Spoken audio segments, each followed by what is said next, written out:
I've got two chances. I either get a heart or I die.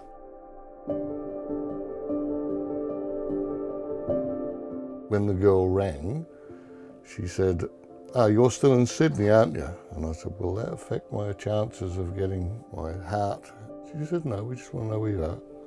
Adelaide. Well, can you get on a plane by 8:30? And it was 7 o'clock at the time. I am a transplant patient.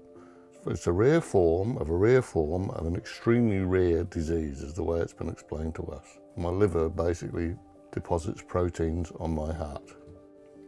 They gave us the nod that I was suitable for a transplant. Well, of course, we both broke out in bloody tears and hugged the doctors and done all those sorts of things. And from there, we just had to wait. Waiting was, verify that, are you? 7 months. 7 months. And yeah, we was in Sydney having further tests because I was not doing too well here. They said, "Okay, we'll send you home because there's nothing much we can do for you."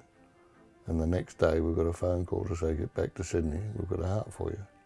They gave us the cheapest fare, they put us in economy. As soon as the plane took off, they upgraded us to business class. They couldn't do enough. And then we said goodbye at the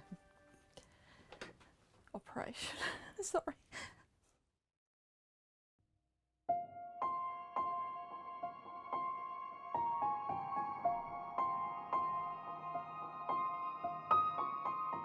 MedicAlert has been around for me for quite a long time. I've seen it in every doctor's surgery we go to, but the doctors had suggested for a transplant patient it's an absolute must, but for anyone with a problem that requires medical attention, how can a physician take care of you if they don't know why you collapsed?